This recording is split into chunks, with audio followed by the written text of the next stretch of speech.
سورہ آل عمران آیت نمبر 130 سے 37 تک کریں گے. نحمد نصلی علی رسول الکریم اما بعد. اعوذ باللہ من الشیطان الرجیم. بسم اللہ الرحمن الرحیم.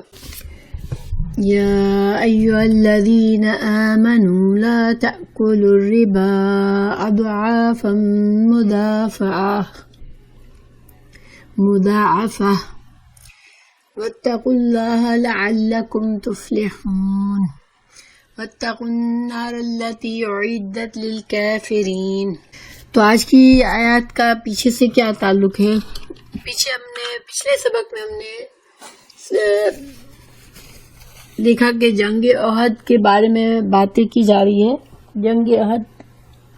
جنگ احد کا تذکرہ چل رہا ہے، اور جنگ احد میں اس میں ہم نے جتنا جانا وہ یہ جانا کہ یہ جنگ ایسی تھی جس میں مسلمانوں کو پہلے مسلمان جیت رہے تھے، فتح حاصل ہو رہی تھی، لیکن پھر کچھ مسلمانوں کی غلطی کی وجہ سے اور آپ صلی اللہ علیہ وسلم کی نافرمانی کی وجہ سے وہ اپنے مورچے سے ہٹ گئے، اور اس سے دشمنوں کو مسلمانوں پر دونوں طرف سے حملہ کرنے کا موقع ملا، اور مسلمانوں کی جیتی ہوئی جو جنگ تھی وہ ہار میں بدل گئی، اور مسلمانوں کو بہت نقصان اٹھانا پڑا تھا.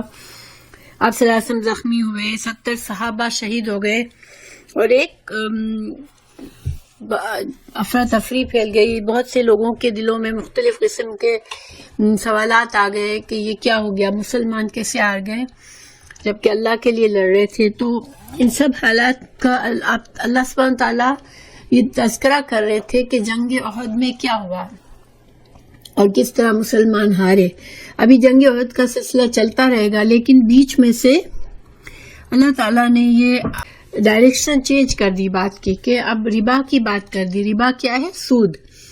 تو ان آیت کو جو میں نے تلاوت کی ترجمہ ہے، اے ایمان والو، بڑا چڑھا کر سود نہ کھاؤ اور اللہ تعالیٰ سے ڈرو تاکہ تمہیں نجات ملے، اور اس آگ سے ڈرو جو کافروں کے لیے تیار کی گئی ہے. یعنی کہ یہاں پر جنگ احد سے بالکل ہٹ کر ایک بات کر دی گئی کہ سود سے بچو. تو اب اس کا کیا تعلق ہے پیچھے سے؟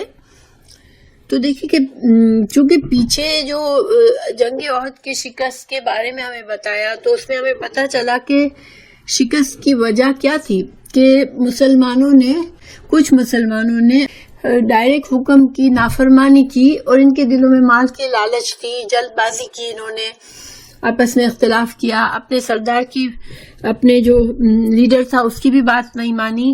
تو چونکہ مال کے لالچ میں نیچے آئے تھے اور اللہ کے رسول صلی اللہ علیہ وسلم کے حکم کی نافرمانی کی، یعنی انہوں نے ایک تو لالچ کی مال کی، دوسرے اللہ سبحانہ تعالیٰ کے نتیجے کے طور پر، لالچ کے نتیجے کے طور پر اللہ سبحانہ تعالیٰ کے حکم کی نافرمانی کی. تو یہ اتنا بڑا نقصان تمام مسلمانوں کو اٹھانا پڑا. تو یہاں پر چونکہ لالچ بری چیز ہے، تو اب اللہ سبحانہ تعالیٰ نے ایک ان کی غلطی بتا کر اب ایک ایسا حکم دیا کہ جو کہ ایک گناہ ہے جو کہ انسان لالچ کی وجہ سے کرتا ہے. وہ کیا ہے؟ سودی کاروبار، سودی لین دین. سود کیا چیز ہے انشاءاللہ میں ابھی بتاؤں گی. ہم پہلے الفاظ کے معنی دیکھ لیتے ہیں. یا ایھا الذین، اے لوگو، آمنو، جو ایمان لائے ہو، لا تأکلوا، نہ تم کھاؤ، الربا، ربا کو، یعنی ربا کیا ہے؟ سود. نہ تم کھاؤ سود کو. کیسے؟ ایک سیکنڈ میں یہاں پر دوسری جگہ پر ذرا سا ریکارڈنگ کر لوں.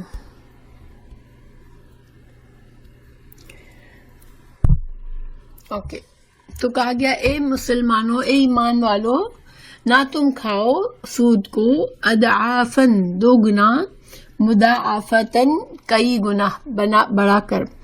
تو یہاں پر سود کی ممانعت کی. تو سود کیا چیز ہے؟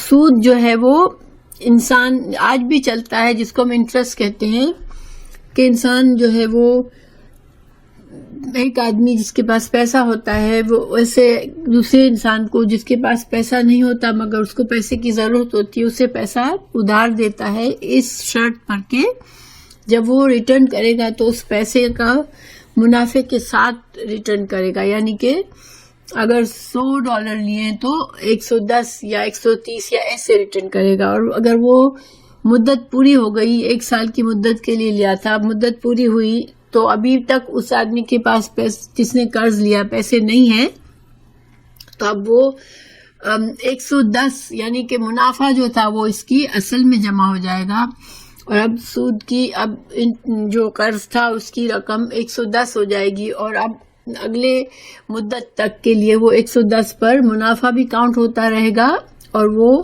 اب اگلی مدت تک یہ قرضہ چلتا رہے گا. اگر اگلی مدت تک بھی پورا نہ ہوا تو پھر جو اگلی مدت کا جو نفع ہوگا وہ بھی اصل میں شامل ہو جائے گا، اور پھر اس طرح سے جو قرض کی اماؤنٹ اتنی بڑھ جاتی ہے کہ پھر ایک وقت آتا ہے کہ اب قرض دینے والا بولتا ہے مجھے ابھی چاہیے میرا سارا قرضہ، اور میں اب مزید پیسے نہیں دوں گا، مہلت بھی نہیں دوں گا. تو پھر وہ اس آدمی کی جو پراپرٹی ہے، جو بھی کچھ اس کے پاس ایسیٹس ہے وہ اس سے لے لیتا ہے اس قرضے کے بدلے. زمین، اگر اس کی زمین تھی تو زمین لے لیتا ہے، اس کا گھر تھا تو گھر لے لیتا ہے، کیونکہ اب اس میں ادا کرنے کی صلاحیت نہیں ہے. تو یہ سود ہے. ٹھیک ہے. اب اللہ سبحانہ تعالیٰ نے یہاں فرمایا کہ سود 2 گنا اور کئی گنا مت لو. تو اس کا کیا مطلب ہے کہ کم سود لے لو؟ نہیں، اضعافاً مضاعفاتاً، یہ اس تاکید کے لیے کہا گیا، کیونکہ سود کا لین دین جو ہوتا ہے ایسا ہی ہوتا ہے کہ بڑا چڑھا کے کئی گنا ہی بنتا ہے. اور اس زمانے میں یہی ہوتا تھا کہ سود لینے والے نے اس کی ہمت ہی نہیں پڑتی تھی، اس کے پاس جمع ہی نہیں ہوتے تھے اتنے کہ قرضہ اتنا بڑا ہو جاتا تھا کہ وہ پے کر ہی نہیں سکتا تھا. تو اللہ تعالیٰ نے اس کو مبالغہ یا تاکید کے ساتھ کہ اتنا بڑا چڑھا کے سود مت لو. ٹھیک ہے. اس کا یہ مطلب نہیں ہے کہ تھوڑا سود لے لو وہ جائز ہے، نہیں، سود جو ہے وہ چاہے تھوڑا ہے یا زیادہ وہ حرام ہے. اسلام میں یہ قانون ہے کہ جس چیز کو اللہ نے حرام کیا پھر اس کی چھوٹی یا بڑی کوانٹٹی سب حرام ہے. شراب بھی 1 گھونٹ بھی حرام ہے اور زیادہ پینا بھی حرام ہے.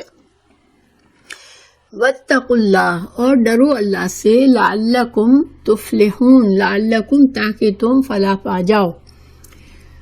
واتقوا، اور ڈرو، النار، آگ سے، التی، وہ جو اعدت، تیار کی گئی ہے، للکافرین، اس جہنم سے ڈرو، اس آگ سے ڈرو جو کہ مومنوں کے لیے نہیں تیار کی ہے، وہ کافروں کے لیے تیار کی ہے، جو اللہ کا انکار کرتے ہیں، جو ایمان نہیں لاتے. مگر سود اتنی بری چیز ہے، اتنا بڑا گناہ ہے کہ سود لینے والے کو جہنم کی وارننگ دی کہ تم اگر سود کا لین دین نہیں چھوڑو گے تو پھر جہنم کی آگ میں جا سکتے ہو. تو تم اس آگ سے ڈرو جو کہ جس کو کافروں کہا کہ وہ کافروں کے لیے بنی ہے، کافر اس کے مستحق ہے. تم مومن ہو لیکن تم نے اگر اللہ کا یہ حکم نہ مانا تو یہ ایسا حکم ہے کہ اس سے انسان جہنم تک جا سکتا ہے. تو اب اس کو تھوڑا سا ہم دیکھتے ہیں ان 2 آیات کو کہ سود کے بارے میں تو میں نے ایکسپلین کر دیا کہ ایک مدت کے لیے قرضہ ہوتا ہے. اچھا، مگر سود جو ہے، چونکہ میں نے بتایا کہ مسلمانوں نے مال کی لالچ میں، مال غنیمت کی لالچ میں جنگ احد میں نیچے اترے تھے، تو اور چونکہ سود جو ہے وہ بھی مال کی لالچ ہی کے نتیجے میں ہوتا ہے سود کا کاروبار، کیونکہ جس نے ادھار لیا ہوتا ہے اس کے اندر لالچ کیا ہوتی ہے کہ جس چیز کو وہ افورڈ نہیں کر سکتا وہ چاہتا ہے. جیسے اس کے پاس پیسہ نہیں ہے، اس کو گھر لینا ہے، اس کے پاس گاڑی نہیں ہے، اس کو گھر لینا ہے. تو وہ اللہ پر بھروسہ کر کے، صبر کر کے، جتنا اللہ نے دیا اس پر اکتفا نہیں کرتا، بلکہ وہ پیسہ ادھار لیتا ہے سود پر کہ ٹھیک ہے میں تمہارا پیسہ نفع کے ساتھ لوٹاؤں گا، تم مجھے قرض دو، اور وہ آج اپنی ضرورت پوری کر لیتا ہے. تو یہ قرض لینے والے کی لالچ ہے. قرض دینے والے کی لالچ کیا ہوتی ہے کہ اس کو اللہ نے مال دیا ہے مگر وہ اپنا مال سے دوسروں کی مدد کرنے کے بجائے وہ اس مال کے بدلے نفع لیتا ہے، یعنی کہ وہ اپنا مال کو اور بڑھانا چاہتا ہے اور لوگوں کی ضرورت سے فائدہ اٹھا کے اپنے مال کو بڑھاتا رہتا ہے. تو دونوں جو ہے وہ لالچ اور حرص کا نتیجہ ہے، یہ سود کا لینا بھی اور دینا بھی. اسی لیے بعض لوگ سمجھتے ہیں کہ اچھا ہم نے تو مجبوری میں لیا ہے تو ہم کو کیوں گناہ ہوگا؟ دینے والے کو گناہ ہو سکتا ہے، لیکن نہیں، جو لیتا ہے اس کو بھی گناہ ہوتا ہے، کیونکہ اس کو اللہ نے جو کچھ دیا ہے وہ اس پر اکتفا نہیں کرتا، بلکہ سود سے پیسے لے کے اپنی خواہشات پوری کرتا ہے۔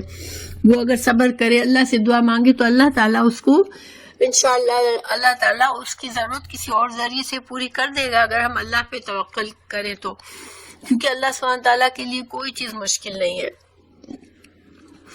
تو یہ کنیکشن ہے، اللہ تعالیٰ نے اس موقع پر سمجھانا مناسب سمجھا، کیونکہ جب انسان کو چوٹ لگی ہوتی ہے تو انسان کا دل نرم ہوتا ہے، اور اس وقت جو ہے وہ انسان کے لیے بات کو سمجھنا آسان ہو جاتا ہے۔ جیسے مثال کے طور پر ایک بچہ ہے، اس کو ماں سمجھاتی ہے کہ بیٹا یہ مت کرو، جیسے اگر کہیں سے جمپ کر رہا ہے، کسی چیز پہ چڑھ رہا ہے، تو بچے کو سمجھاتی ہے ماں کہ یہ مت کرو، تمہیں چوٹ لگے گی، لیکن بچہ سمجھتا نہیں ہے، بار بار کرتا ہے، پھر جب گرتا ہے تو ماں اس کو سمجھاتی ہے، دیکھو میں اس لیے منع کر رہی تھی، میں تمہیں اس لیے منع کر رہی تھی۔ تو اس سے کیا ہوتا ہے کہ بچے کی سمجھ میں بات آ جاتی ہے۔ اب اس وقت سمجھانا جب انسان کو چوٹ کھایا ہوا ہوتا ہے، اس وقت اس کا انسان کا دل نرم ہوتا ہے تو اس کو نصیحت اثر کرتی ہے۔ تو اللہ تعالیٰ نے اس وقت نصیحت فرمائی کہ یہ سود کا لین دین چھوڑ دو، یہ بہت بری چیز ہے، اور اس کی قباحت کیا ہے، اس کی یہ کس حد تک بری ہے، وہ اللہ تعالیٰ نے بتایا کہ وہ تم کو جہنم تک لے جا سکتی ہے، یعنی کہ مومنوں کے لیے جنت بنی ہے لیکن، اور کافروں کے لیے جہنم بنی ہے، لیکن اگر تم یہ گناہ میں پڑ جاؤ گے تو پھر تمہیں جہنم میں جا سکتے ہو، یہ خطرہ ہے تمہارے لیے، یہ وارننگ بتا دی اللہ تعالیٰ نے، اس حد تک بری چیز ہے سود۔ تو اللہ سبحانہ تعالیٰ بچائے۔ دیکھیں آج کے زمانے میں ہم سود کو اتنا بڑا گناہ نہیں سمجھتے، کیوں؟ کیونکہ بہت عام ہو چکا ہے۔ جب کوئی گناہ بہت عام ہو جاتا ہے تو اس کی جو برائی ہوتی ہے، اس کی جو قباحت ہوتی ہے، وہ انسان کو اتنی محسوس نہیں ہوتی۔ جیسے مثال کے طور پر دیکھیں یہاں پر جو یا سمر میں بہت زیادہ کم کپڑوں میں عورتیں نظر آتی ہمیں، تو یہاں کی پبلک پر اتنا اثر نہیں ہوتا، کیوں؟ کیونکہ اب یہ برائی تو بہت معمولی برائی ہے، یہاں پر اتنی عام ہے۔ لیکن اگر کوئی ایسے ملک میں جہاں پر اس کو واقعی میں برا سمجھا جاتا ہے تو پھر وہاں پر یہ کرنا آسان نہیں ہے، یعنی پھر اس سے لوگ بچیں گے، اس گناہ سے، اس کو گناہ سمجھیں گے۔ تو اسی طرح زنا کا معاملہ ہے کہ یہاں پر بغیر شادی کے ریلیشن میں کوئی گناہ نہیں ہے، مگر یہ نہیں کہ اس میں گناہ نہیں ہے، یہ گناہ بہت عظیم گناہ ہے، لیکن کیوں نہیں پتہ چلتا لوگوں کو، لوگ کیوں گناہ نہیں سمجھتے کہ اتنا عام ہو چکا ہے کہ اس کی جو برائی ہے گناہ کی، وہ لوگوں کی نظر میں اب اتنی عام نہیں رہی ہے، اس کو دیکھ دیکھ کے لوگ عادی ہو چکے ہیں۔ تو اللہ محفوظ رکھے، جب ایسے ہو جاتا ہے گناہ تو اس میں پڑنا بہت آسان ہوتا ہے، کیونکہ ایک تو ایسا ماحول ہے جس میں گناہ سمجھا جاتا ہو تو انسان کے لیے آسان ہوتا ہے، اس لیے کہ سب ڈر رہے ہوتے ہیں اس گناہ سے، تو انسان اس گناہ میں پڑتے ہوئے ڈرتا ہے۔ لیکن جب انسان ایسے ماحول میں ہوتا ہے جہاں پہ سب کوئی کر رہے ہیں یہ گناہ، تو اس گناہ کی اتنی قباحت نہیں ہوتی۔ انسان دیکھے اللہ سے ڈر کے گناہ سے بچنا چاہیے، لیکن بعض اوقات انسان دوسرے انسانوں کی وجہ سے ایک آسانی ہو جاتی ہے کہ دوسرے انسانوں کے خوف سے کہ میری بدنامی ہوگی، مجھے لوگ کیا کہیں گے، تو انسان جو ہے ایک طرح سے اس کو ہیلپ مل جاتی ہے کہ وہ گناہ سے بچ جاتا ہے۔ اسی لیے ہمارے لیے یہ تاکید ہے کہ ہم اچھے دوستوں میں رہیں، اچھی محفل میں رہیں، اچھے پڑوس میں رہیں، اور زیادہ سے زیادہ نیک لوگوں کے ساتھ رہیں، تاکہ ہمارے لیے جو گناہ کی چیزیں ہیں وہ بہت ایزی نہ ہو جائیں۔ تو بہرحال آپ دیکھیں کہ اب کیا کریں، آج بہت سے مسلمان پھنسے ہوئے ہیں، مورگیجز ہیں گھروں پر، گاڑیوں پر، بزنس میں، تو اب کیا کریں، اب تو ہم پھنسے ہوئے ہیں، تو اب کیا کریں، اللہ سے بہت دعا کریں اور پوری کوشش کرے انسان کہ اللہ اس گناہ سے اسے بچا دے۔ پہلے ہمیں اتنی اویئرنیس اگر نہیں تھی اور آج ہے تو ہمیں تڑپ تڑپ کے اللہ سے دعا مانگنی چاہیے اور کوشش بھی کرنی چاہیے کہ اللہ تعالی ہمیں اس لعنت سے بچا لے، کیونکہ اس کا گناہ بہت بڑا ہے، اس کی سزا بہت بڑی ہے۔ تو آگے اللہ تعالیٰ نے فرمایا کہ واتقوا اللہ لعلکم تفلحون، اللہ کا تقوی کرو کیونکہ ورنہ تاکہ تم فلاح پاؤ، کیونکہ جو جنگ احد میں آپ صلی اللہ علیہ وسلم کی نافرمانی ہوئی تھی آپ کے حکم کی، اور یہ تقوی کے خلاف ہے۔ تقوی کیا ہے کہ ہر صورت میں انسان اللہ اور اللہ کے رسول صلی اللہ علیہ وسلم کے جو بتائے ہوئے قوانین ہے، جو شریعت ہے، اس پر چلنے کی پوری کوشش کرتا رہے، تو یہ تقوی ہے۔ اگر انسان جو ہے وہ اس سے ہٹتا ہے، اللہ کے اسے معلوم ہے کہ یہ کام اللہ کی نافرمانی ہے، یہ کام سنت کے خلاف ہے، پھر بھی انسان کرتا ہے، تو پھر وہ تقوی نہیں ہوتا، اس کے دل میں انسان کے دل میں خوف نہیں ہوتا اللہ کا کہ وہ اس کام سے بچ سکے خود کو۔ تو یہ دو چیزیں ہیں کہ انسان جو ہے اللہ کا خوف اس پر اگر ہو ہر وقت، تقوی ہر وقت ہو دل میں، تو وہ فلاح پائے گا۔ فلاح کیا ہوتی ہے؟ کامیابی، ایسی کامیابی جو کہ بہت محنت کے بعد ملے۔ جیسے فارمر ہے تو بہت محنت کرتا ہے جب جا کے اس کی فصل تیار ہوتی ہے، تو جنت بھی بہت محنت سے ملنے والی چیز ہے، اور تقوی آسان نہیں ہے۔ اللہ کے خوف سے انسان اللہ کی مرضی کے مطابق زندگی گزارے، گناہوں سے خود کو بچاتا رہے، یہ بہت مشکل کام ہے۔ اسی لیے جب وہ کر لے گا انسان تو پھر وہ فلاح پائے گا، یعنی کہ اللہ تعالیٰ کی جنت اسے مل جائے گی انشاءاللہ، اور دنیا میں بھی پاکیزہ زندگی گزارے گا۔ پھر اللہ تعالیٰ نے مزید اطاعت کا حکم دیا، وَأَطِيعُوا، اطاعت کرو اللہ کی، والرسول، اور رسول صلی اللہ علیہ وسلم کی، لعلکم، تاکہ تم ترحمون، تاکہ تم رحم کیے جاؤ۔ تو یہاں پر اللہ اور اللہ کے رسول کو برابر، اللہ کے رسول کی اطاعت کو برابر ساتھ کہہ دیا کہ تم کو اگر رحم چاہیے اللہ کی طرف سے، جنت چاہیے، اچھی زندگی چاہیے، اللہ کی رحمت چاہیے، تو کیا کرو؟ تم اللہ کی اطاعت کے ساتھ ساتھ اللہ کے رسول کی اطاعت بھی کرو۔ اور اللہ کے رسول کی اطاعت اور اللہ کی اطاعت کا ذریعہ کیا ہے ہمارے لیے؟ قرآن اور حدیث کا علم حاصل کریں اور پھر اس کے مطابق زندگی گزاریں، تو یہ اطاعت ہوگی انشاءاللہ اللہ اور اللہ کے رسول صلی اللہ علیہ وسلم کی۔ اور اگر یہ کر لیں گے، اللہ تعالی ہمیں توفیق دے ہر حالت میں ہم اللہ کے فرما بردار بن کے رہے،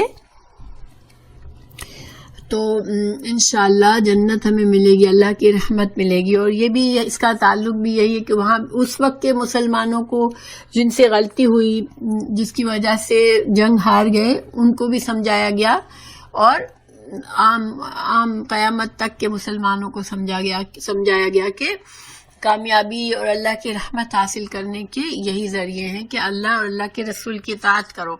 پھر سارعو، مزید کیا کرو کہ سارعو، جلدی کرو۔ سارعو کا معنی ہوتا ہے کہ ایک دوسرے سے مقابلہ کرو، دوڑ لگاؤ، ٹھیک ہے؟ ایک تو ہوتا ہے سرعہ، جلدی کرنا، سارعو جسی طرح قتل کیا، اور قاتلہ میں مقابلہ ہوتا ہے کہ دو لوگ ایک دوسرے کو قتل کر رہے ہیں، یا دو فوجی ایک دوسرے کے سے لڑ رہی ہیں مارنے کے لیے، تو سارعو بھی قاتلو کے وزن پر ہے کہ جلد ایک دوسرے سے مقابلہ کرو۔ ایسا لگے تم اتنی جلدی کرو نیکی میں، جیسے کہ تم مقابلہ کر رہے ہو لوگوں سے، جیسے تم دوڑ میں مقابلہ کر رہے ہو نیکی کے راستے میں، اس طرح سے جلدی کرو۔ الی مغفرۃ، اللہ سے بخشش مانگنے میں اس طرح سے بھاگو جیسے تم کسی ریس میں بھاگ رہے ہو، کسی سے مقابلہ کر رہے ہو، تو اللہ کی مغفرت کی طرف بھاگو۔ من ربکم، تمہارے رب کی طرف، وجنت، اور جنت، عرضھا، اور جنت کے حصول کے لیے بھاگ دوڑ کرو، نیکیوں میں بھاگ دوڑ کرو، اللہ کے سے توبہ کرنے میں بھاگ دوڑ کرو، کیونکہ جنت جو ہے وہ آسانی سے نہیں ملے گی، سخت مشقت کرنی ہے تمہیں اس دنیا میں، اپنے اوپر کڑی نظر رکھنی ہے، اور جہاں غلطی ہو جائے فوراً سے مسلسل اللہ سے مغفرت مانگنی ہے۔ اور وہ جنت کیسی ہے؟ عرضھا، جنت کی خوبی بتائی جا رہی کہ جنت ایسی ہے جس کی چوڑائی السماوات والارض، اس کی صرف چوڑائی آسمان و زمین کے برابر ہے، اعدت اور تیار کی گئی ہے، للمتقین تقوی والوں کے لیے تیار کی گئی ہے، اور اعدت جو ہوتی ہے عدد سے ہے، یعنی کہ پورے اہتمام سے، کسی چیز کو گن گن کے کیسے رکھتے ہیں تو اس کا ہر چیز ہم دیکھ کے رکھتے ہیں نا کہ پراپر ہے، کہیں سے کوئی چیز کمی نہیں ہے، اس طرح سے گن کے رکھی جاتی ہے، اسی طرح اس کو گن گن کے اور بالکل پورے اہتمام سے تیار کیا ہے اللہ تعالیٰ نے، کن لوگوں کے لیے؟ تقوی والوں کے لیے۔ تو تقوی والے جو ہے کون ہے؟ جو کہ بھاگتے ہیں مغفرت کی طرف، بھاگتے ہیں، غلطی ہوئی فوراً معافی مانگ لی اور اللہ تعالیٰ کی فرما برداری اور نیکی کے کاموں کی طرف بھاگتے ہیں۔ تو جنت کے بارے میں یہاں پر کہا گیا کہ جنت کی صرف یہاں چوڑائی بتائی گئی ہے، لمبائی نہیں بتائی، تو اس کے بارے میں کہا جاتا ہے کہ جنت جو ہے وہ ایک کبے کی شکل میں ہے، جیسے اس کی چوڑائی اور لمبائی دونوں برابر ہے، اور یہ جنت جو ہے وہ اللہ کے عرش کے نیچے ہے، ساتوں آسمان اور ساتوں زمین کے برابر اس کی جنت کی چوڑائی، اور سب سے اونچی جگہ جنت فردوس ہے، ٹھیک ہے۔ تو حدیث ہے کہ تم اللہ سے جنت فردوس کا سوال کرو، اللہ کے عرش کے نیچے ہے، یعنی جو جنت فردوس ہے اس کا جو چھت ہے وہاں پر اللہ کا عرش ہے۔ اب ان نیک اعمال کی تفصیل، اچھا تو جنت کی خوبی کیا بتائی کہ جنت بہت وسعت والی ہے، اللہ کے عرش کے نیچے ہے، اور ظاہری بات ہے جنت کی بے شمار خصوصیات مختلف مقامات پر بتائی گئی، اور یہ بڑی اہتمام سے تیار کی گئی ہے، اور اس میں کون جائیں گے؟ جو پھونک پھونک کر قدم اٹھاتے ہیں، وہ جو اللہ کے احکامات پر کو پوری طرح سے عمل کرتے ہیں۔ الذین، وہ لوگ، اب یہ متقین کی صفت بتا رہی کہ یہ لوگ کیسے ہیں متقین، جن کے لیے جنت تیار کی ہے۔ جیسے کہ سورہ بقرہ میں بھی ہمیں متقین کی صفت بتائی گئی تھی، تو یہاں پر کچھ اور صفات بتائی جا رہی ہے۔ الذین، وہ لوگ، ينفقون، خرچ کرتے ہیں، فی السراء، خوشحالی میں، سرا سرور سے خوشی، ٹھیک ہے، سرور خوشی ہوتی ہے، سین را، تو خوشی، انسان خوشحال ہوتا ہے، اس کو پیسوں کی فراوانی ہوتی ہے، تو اس وقت سرا ہے خوشحالی، والضراء جو ہے وہ تنگی ہے، ضرر سے ہے، تکلیف میں ہے انسان، مالی پریشانی بھی تو انسان کو تکلیف میں ڈالتی ہے۔ تو انسان جو ہے وہ، اگر وہ لوگ متقی کیا ہوتے ہیں، کون ہوتے ہیں جو کہ اللہ کی راہ میں خرچ کرتے ہیں، چاہے وہ خوشحالی میں ہو چاہے وہ تنگ دستی میں ہو۔ تو سوال یہ پیدا ہوتا ہے کہ تنگ دستی میں تو انسان کو خود مال اس کے پاس نہیں ہوتا، مال کے لیے پریشان ہوتا ہے، تو کیسے خرچ کرے؟ تو دیکھیں اللہ تعالیٰ کوانٹیٹی نہیں دیکھتا، اللہ تعالیٰ ہمارے دل کا حال دیکھتا ہے، ہماری نیت دیکھتا ہے۔ تو اگر انسان کے پاس تنگ دستی ہے تو ایک کھجور بھی اگر انسان صدقہ کرتا ہے، یا اگر کچھ نہیں تو اپنے اخلاق سے، اپنی قوت سے، اپنی جسمانی قوت سے، اپنی ذہنی قوت سے انسان دوسروں کے لیے مدد کر دیتا ہے، یا پھر کچھ بھی نہیں کر سکتا تو اچھی طرح سے مسکرا کے کسی کو ویلکم کر سکتا ہے، خندہ پیشانی سے مل سکتا ہے، اس میں بھی اجر و ثواب ہے، وہ بھی صدقہ ہے کہ ایک مسلمان دوسرے مسلمان کو مسکرا کر ویلکم کرے۔ اور کیونکہ جب انسان کسی دوسرے انسان کا مسکراتا ہوا چہرہ دیکھتا ہے، ایک ویلکمنگ مسکراہٹ دیکھتا ہے، تو اس سے دوسرے انسان کو خوشی ملتی ہے، تو یہ خوشی جو اس کو ملی یہ بھی صدقہ ہے جو ہم نے کیا۔ تو صدقے کے لیے انسان کے لیے ضروری نہیں کہ ڈھیروں مال ہو، اللہ تعالیٰ نیتیں دیکھتا ہے۔ تو متقی کیا کرتا ہے؟ ہر حال میں وہ اللہ کی راہ میں کچھ نہ کچھ صدقہ کرتا رہتا ہے۔ اور پھر اس کی دوسری خصوصیت کیا ہے کہ وہ کاظمین الغیظ ہوتے ہیں، وہ غصے کو کنٹرول میں رکھنے والے ہوتے ہیں، غصے کو پینے کی خصوصیت ہوتی ہے اس میں۔ تو غصہ جو ہے ایک بہت بری چیز ہے۔ دیکھیں غصہ انسان کی فطرت میں ہوتا ہے، ہر انسان میں مختلف جذبات ہوتے ہیں، تو غصہ بھی انسان کے جذبات میں فطری چیز ہے، ٹھیک ہے۔ لیکن غصے کے، جس انسان کو اپنے غصے پہ کنٹرول نہیں ہے، وہ پھر اس کی عقل چلی جاتی ہے، پھر وہ شیطان اس پر حاوی ہو جاتا ہے، کیونکہ انسان کی جو سوچ ہے، سمجھ ہے، عقل ہے، اس کو بچاتی ہے گناہوں سے، برے کام سے، غلط کام کرنے سے، زیادہ زیادتی کرنے سے. لیکن جس آدمی کو اپنے غصے پہ کنٹرول نہیں ہوتا، اس کی عقل اس وقت کام نہیں کر رہی ہوتی ہے، تو وہ پھر غلط کام کر بیٹھتا ہے. تو غصے سے دیکھیں، ایک تو کچھ انسان ہوتے ہیں جو کہ بس ان کی طبیعت میں غصہ ہوتا ہے، ابھی بات ہوئی، کچھ نہیں ہوئی اور ان کو غصہ آ گیا. پھر ایسے انسان جو ہے وہ ان کا غصہ کسی طرح اترتا بھی نہیں ہے، اور وہ دوسروں پر ان کے غصے کا شر دوسروں پر اترتا ہے. غصے سے دوسروں کو نقصان اٹھانا پڑتا ہے ان کے غصے سے. ٹھیک ہے، تو یہ بھی ظاہری بات ہے کہ بہت زیادتی ہے، اللہ تعالیٰ کے پسند نہیں ہے. دوسرے یہ ہے کہ انسان غصے میں خود غصہ نہیں کرنا چاہتا، لیکن اس کے ساتھ کوئی زیادتی کر جاتا ہے تو اس کو غصہ آتا ہے. ٹھیک ہے، ایک تو ایک انسان غصہ بس اس کے نفس کے خلاف کوئی بھی بات ہی اس کو غصہ آ جاتا ہے، وہ تو بدترین غصہ ہوتا ہے کہ انسان ہر وقت وہ غصے، لوگ ڈرتے ہیں اس کے شر سے کہ بھائی اس آدمی کو مت چھیڑو، اس کو غصہ آ جاتا ہے اور پھر وہ حد سے باہر چلا جاتا ہے. تو انسان پر زیادتی ہو بھی رہی ہوتی ہے تو وہ بھی بعض اوقات، جیسے شوہر بیوی کا معاملہ ہوتا ہے، گھر میں کوئی گھر کا ایسا فرد ہوتا ہے، اب دوستوں میں کوئی ایسا ہوتا ہے، دوستوں میں تو خیر انسان پھر چھوڑ دیتا ہے ایسے لوگوں کو، لیکن اب بعض رشتے ایسے ہوتے ہیں جس کو چھوڑا نہیں جا سکتا. اب ایسے بندے کے ساتھ رہنا بھی ضروری ہے، لیکن اس کا غصہ ایسا ہے کہ بات ہوئی نہیں ہوئی اور اس کا غصہ بڑھ گیا، تو ایسے یہ انسان اپنے شر سے دوسروں کو تکلیف دیتا ہے. تو یہ بہت ہی بری چیز ہے. یہ انسان کو کسی بھی صورت میں دعا مانگنی چاہیے. اپنے آپ کو بہت سی چیزیں حدیث میں ہمیں بتائی گئی ہے کس طرح سے غصے کو کنٹرول کرے، بسم اللہ پڑھے، وضو کرے، کھڑا ہے تو بیٹھ جائے، بیٹھا ہے تو لیٹ جائے، اس وقت وہاں سے چلا جائے. یعنی غصے کو کسی بھی طرح سے اپنے کنٹرول کرو. وضو کرنے سے بھی غصہ چلا جاتا ہے. تو مگر دوسرا غصہ یہ ہوتا ہے کہ دوسروں نے ہم غصہ کرنے والے نہیں ہیں، مگر دوسرے ہمارے ساتھ ایسی زیادتی کر بیٹھتے ہیں کہ ہمیں غصہ آتا ہے. تو اب آگے اللہ تعالیٰ بتا رہے ہیں کہ والعافینا، وہ درگزر کرنے والے ہوتے ہیں، عن الناس، لوگوں سے. یعنی لوگوں نے اب ان کے ساتھ کچھ ایسا کیا کہ ان کو غصہ آ گیا تو وہ اسے معاف کر دیتے ہیں. اب بات یہ ہے کہ کیا ہر وقت معاف کر دینا چاہیے؟ تو دیکھیں یہاں پر حکمت سے انسان کام لے، مگر ہر حال میں اپنے غصے کو آؤٹ آف کنٹرول نہ ہونے دے. کسی نے ہم کو تنگ کیا اور ہمارا غصہ آؤٹ آف کنٹرول ہو گیا تو پھر یہ ہم زیادتی کر سکتے ہیں اپنے غصے کی وجہ سے.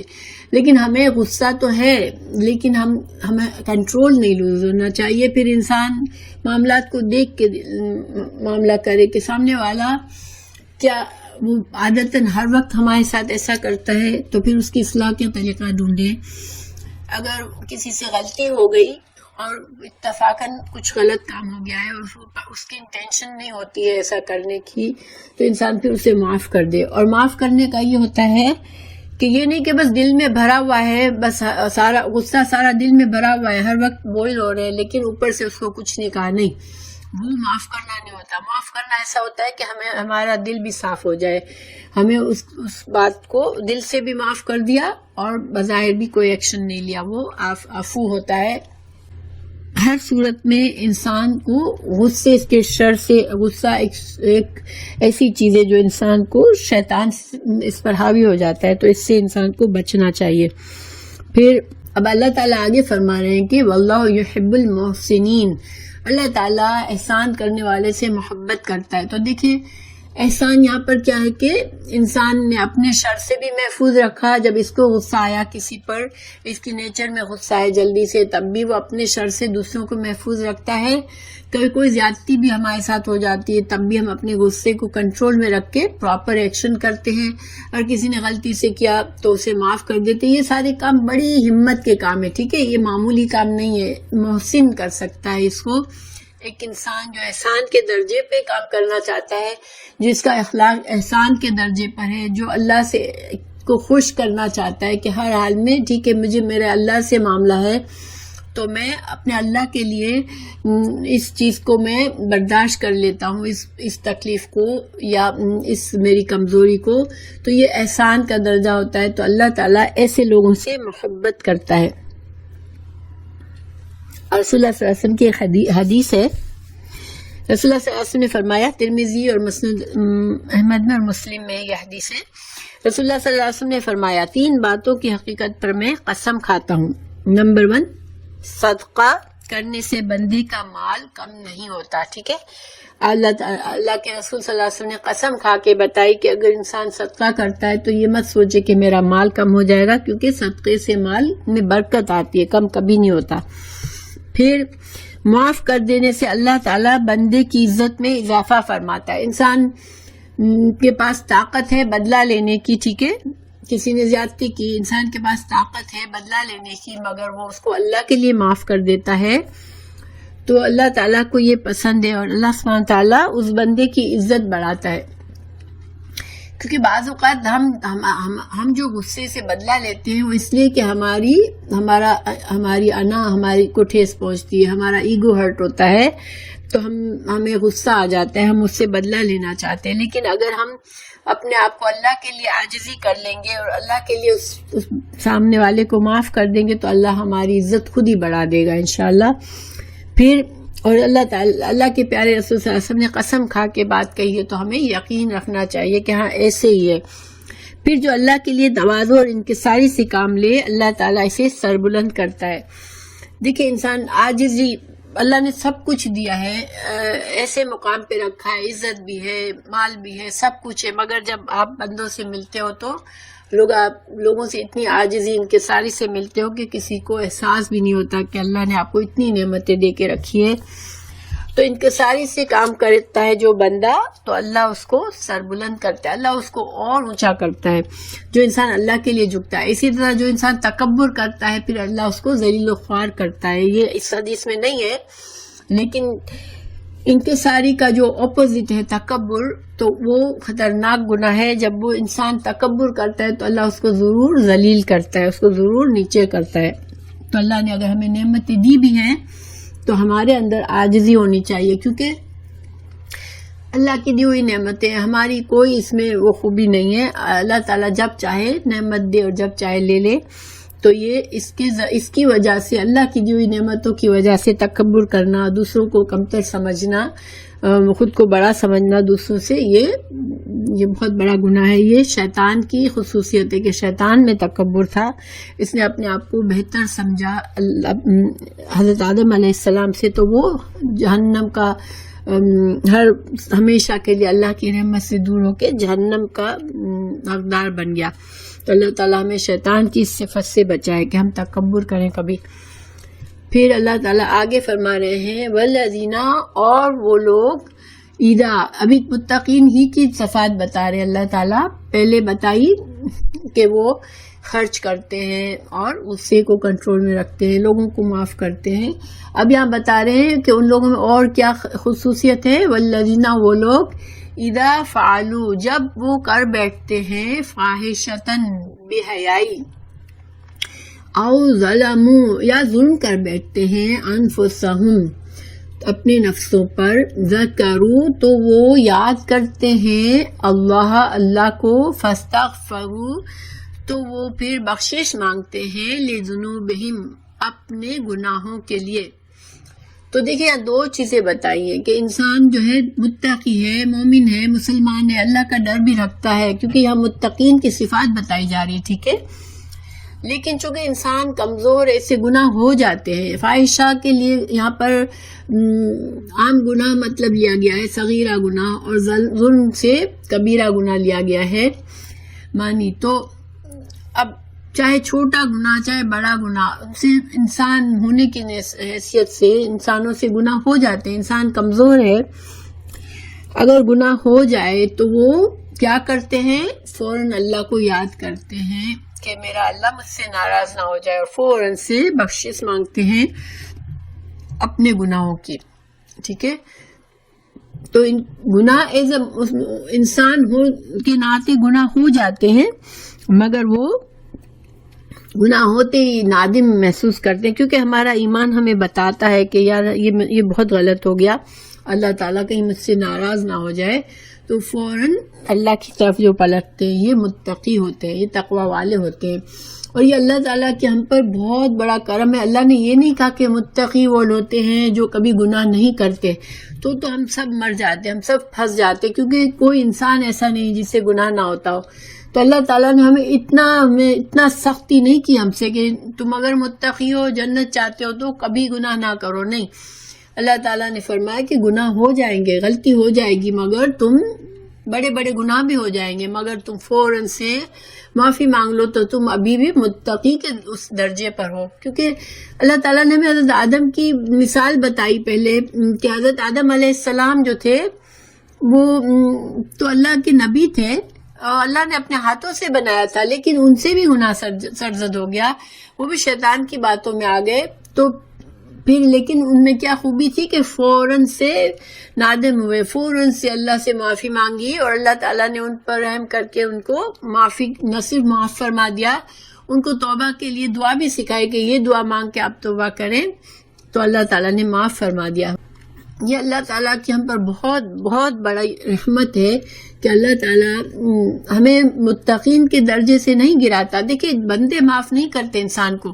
ایک انسان نمازی ہے، بظاہر بہت دیندار ہے، اب اس سے کوئی غلطی ہوئی تو فوراً باتیں ہوں گی کہ دیکھو نمازی ہو کے اور دیندار بن کے کیسے کام کیا اس نے. ٹھیک ہے، وہ بندے اس کو کبھی نہیں معاف کریں گے، لیکن اللہ سبحانہ تعالیٰ فوراً معاف کر دیتے ہیں اگر بندہ پلٹتا ہے اللہ کی طرف اور اللہ سے توبہ کر لیتا ہے سچے دل سے.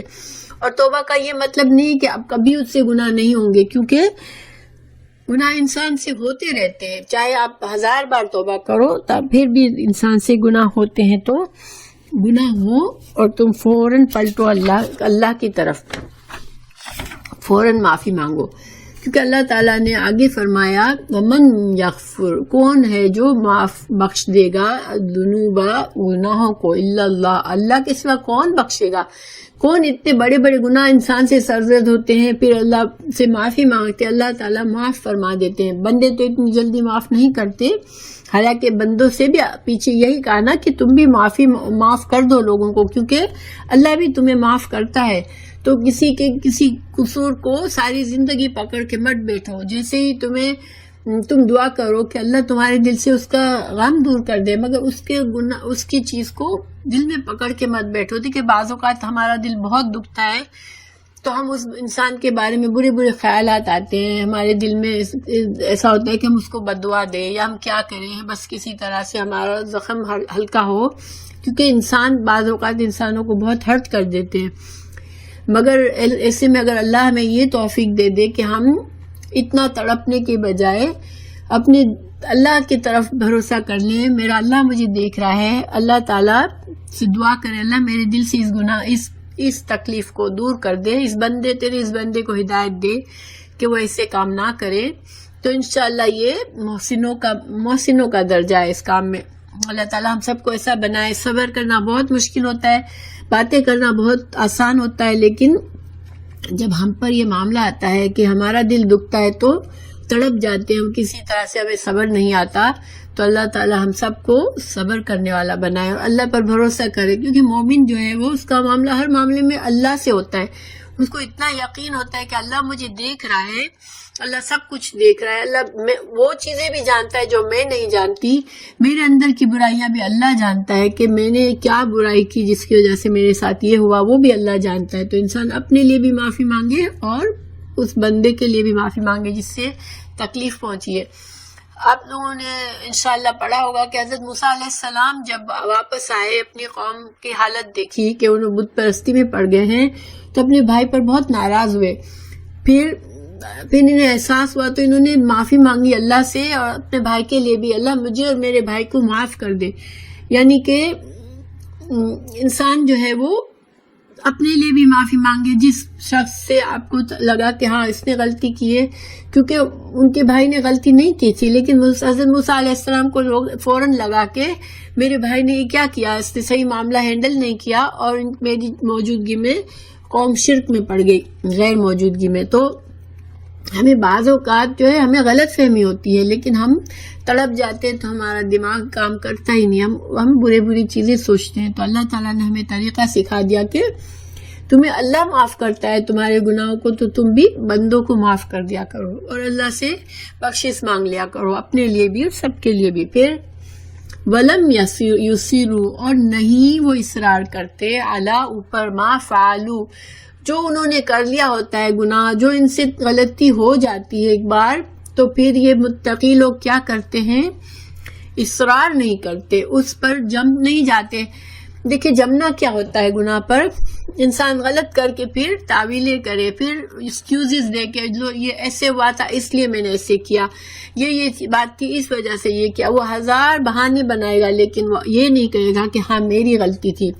اب دیکھیں انسانوں کی عام حالت یہ عادت ہوتی ہے، ایون گھریلو معاملوں میں اپنے رشتہ داروں سے، اپنے کلوز، اپنے پیاروں سے بھی جب غلطی ہوتی ہے، ہم سے غلطی ہو جاتی ہے تو ہم فوراً سے معافی مانگنے کے بجائے ریزننگ کرنے لگتے ہیں کہ ہاں اس نے یہ کیا اس لیے تو میں نے ایسے کیا، یہ ہوا تھا اس لیے تو میں نے ایسے کیا۔ نہیں، اللہ تعالیٰ ہمیں کیا فرما رہے ہیں، غلطی ہو، گناہ ہو، کچھ بھی ہو، تم اصرار مت کرو اپنی غلطی پر، جم کر نہیں رہو، کہ اگر انسان جب تک اپنے گناہ کو نہیں مانتا، اپنی غلطی کو نہیں مانتا، وہ توبہ نہیں کرتا، وہ اصلاح نہیں کرتا، اس لیے اصرار مت کرو، جم کر مت رہو، جو کچھ ہوا، وَلَمْ يُصِرُّوا عَلَى مَا فَعَلُوا وَهُمْ يَعْلَمُونَ، یعنی اللہ تعالیٰ نے ہمیں یہ بھی اشارہ دے دیا کہ انسان کے اندر تو پتہ ہوتا ہے کہ یہ چیز میں نے غلط کی ہے، ٹھیک ہے، وَهُمْ يَعْلَمُونَ، وہ جانتے ہوتے ہیں میں نے غلطی کی ہے، لیکن وہ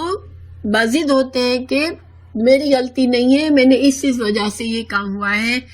تو یہ ہم بندوں کے ساتھ بھی کرتے ہیں، ہم اللہ کے ساتھ بھی کرتے ہیں۔ اللہ تعالیٰ ہمیں محفوظ رکھے، بندوں کے معاملے میں بھی ہمیں اصرار نہیں کرنا، غلطی ہوئی تو اپنے اندر جھانکو، میں نے کیا غلط کیا تھا، کچھ غلط ہو گیا تو سوچو میری کہاں غلطی تھی اور اپنی اصلاح کرو۔ اور اگر اللہ تعالیٰ سے معاملہ ہو گیا، اللہ تعالیٰ کے مرضی کے خلاف بات ہو گئی، کوئی گناہ کا کام ہو گیا، تو اب بھی تمہارے دل کو جھانکو کہ میں نے کیا ہے، کیوں، مطلب میں اس مقام پر کیسے پہنچ گیا، اور اپنی گناہ کو، اپنی غلطی کو مان لو۔ اللہ تعالیٰ سے بھی ایکسکیوزز مت کرو اور بندوں سے بھی ایکسکیوزز مت کرو، اور اصرار مت کرو اس کام کو۔ پھر اگر تم جب تک غلطی نہیں مانو گے، توبہ نہیں کرو گے، تم اس گناہ کو کرتے رہو گے۔ اصرار کرنا سے مطلب تم جمے رہو گے اس چیز پر، تم بار بار کرتے رہو گے۔ تو یہ بہت ہی اہم یہاں اس سبق ہے ان آیات میں۔ اگر ہم انشاءاللہ اللہ تعالیٰ ہمیں توفیق دے کہ ہم اس میں سے کچھ باتیں سیکھیں اور اس کو ہم اپنے عمل میں لائیں، کیونکہ یہ ہر انسان ان چیزوں سے گزرتا ہے، تو ہم صرف پڑھنے کے لیے، صرف علم حاصل کرنے کے لیے نہیں کر رہے ہیں، ہم کیا کر رہے ہیں کہ ہم اپنی اصلاح کرنا چاہ رہے ہیں، ہم قرآن اور حدیث سے اپنی زندگی کو روشن کرنا چاہ رہے ہیں انشاءاللہ۔ تو ہم اپنے ان چیزوں سے سیکھیں گے، اللہ تعالیٰ ہمیں متقین میں شامل کر لے۔ اور جنت انہی لوگوں کے لیے بنی ہے جو کہ امن پسند ہے، جو کہ فتنہ نہیں اٹھاتے، جو کہ جنت میں کوئی جھگڑے نہیں ہوں گے، جنت میں کوئی لڑائی نہیں ہوگی، جنت میں کوئی ایک دوسرے کے دل نہیں دکھائیں گے۔ لیکن اس کی پریکٹس ہمیں کہاں کرنی ہے، ہمیں اس دنیا میں کرنی ہے، ہمیں اپنے آپ کو ثابت کرنا ہے کہ ہاں اللہ تعالیٰ ہم اس جنت کے لیے خود کو تیار کر رہے ہیں، ہم اپنی پوری کوشش کر رہے ہیں، ٹھیک ہے۔ تو پھر ہمیں کیا کرنا ہے، سب سے پہلے تو گناہ سے رہنے کی، پوری گناہ سے دور رہنے کی کوشش کرنی ہے۔ جو اللہ تعالیٰ نے جن چیزوں کو منع فرمایا ہے ان سے دور رہنے کی پوری کوشش کرنی ہے۔ پھر بھی اگر نفس کی کمزوری سے گناہ ہو جائے تو ہر بار اللہ کی طرف پلٹنا ہے اور سچے دل سے توبہ کرنا ہے، اور پوری کوشش کرنی ہے کہ ہم اس گناہ سے بچ سکیں۔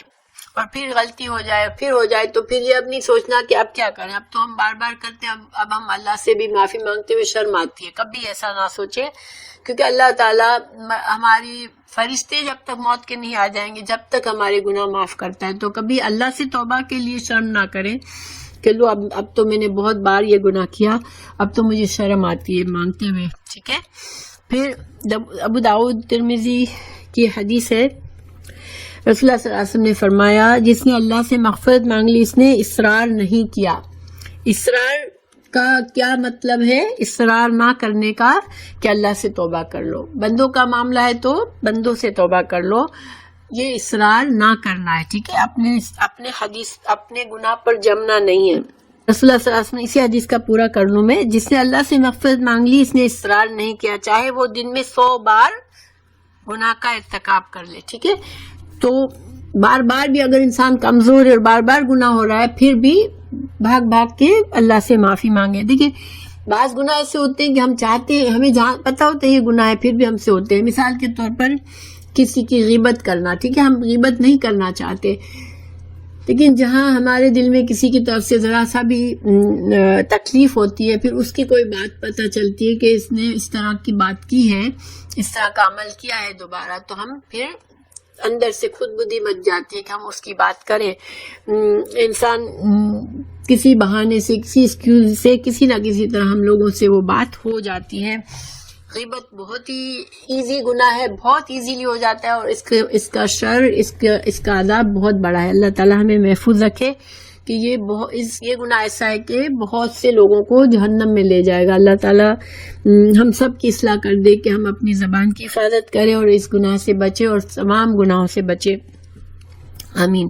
پھر دوسری حدیث ہے امام احمد کی, رسول اللہ صلی اللہ علیہ وسلم نے فرمایا, ابلیس نے اپنے رب سے کہا, تیری عزت و جلال کی قسم, میں بنی آدم کو جب تک اس کی سانس چلتی رہے گی گمراہ کرتا رہوں گا. تو اللہ نے فرمایا, میری عزت اور جلال کی قسم, جب تک وہ مجھ سے مغفرت چاہتے رہیں گے میں ان کو معاف کرتا رہوں گا. سبحان اللہ.